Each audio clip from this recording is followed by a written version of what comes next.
Well, thank you very much. Good evening, everyone. It is a pleasure to be here with President Barroso and President Van Rompuy. I am proud to be here. I was proud to meet with the leaders of the 27 European member states during our summit in Prague last year. I was pleased to welcome President Barroso and the EU leadership to the White House last fall.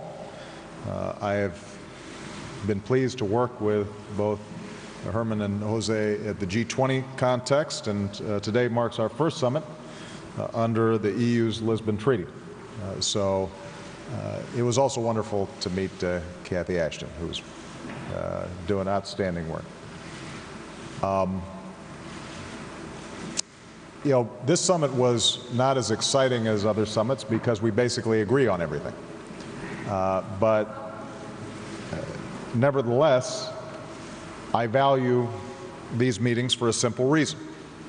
America's relationship with our European allies and partners is the cornerstone of our engagement with the world, and it's a catalyst for global cooperation. Whether it's creating jobs for our people, sustaining global economic recovery, protecting our citizens, preventing nuclear proliferation, the United States has no closer partner than Europe. And we're not simply united by shared interests, we're united by shared history, by shared democratic values, a shared set of traditions that have endured for generations. That's why the United States needs and wants a strong and united Europe. That's why our summit today focused on three important areas of mutual interest.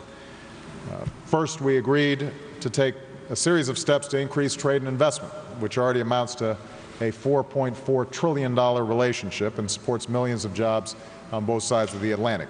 We directed our Transatlantic Economic Council to focus on streamlining regulations, encouraging innovation, eliminating barriers that hamper trade and investment.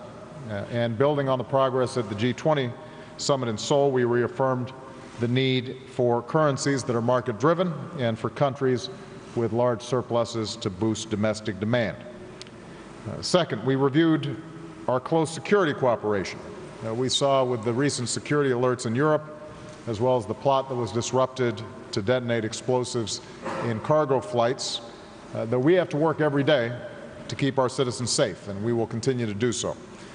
From our common efforts to address Iran's nuclear program to our work together in Sudan, we're also partners in promoting stability and averting crises around the world. And now that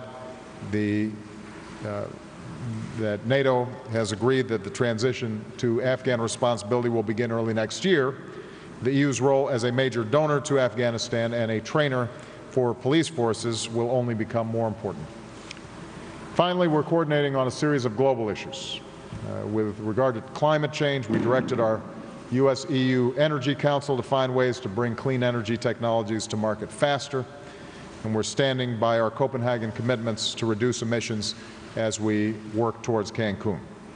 And as the world's source of most of the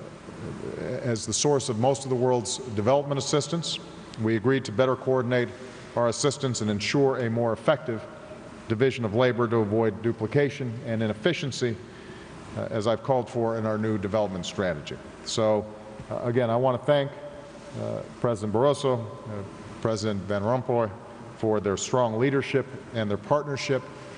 I am confident that if we continue to deepen the close cooperation between the United States and the EU, we can deliver greater security and greater prosperity for our 800 million citizens on both sides of the Atlantic. And let me just use this opportunity once again to thank the people of Portugal for the wonderful hospitality. I plan to come back when I have fewer meetings. Thank you very much. Thank you. Have a good night.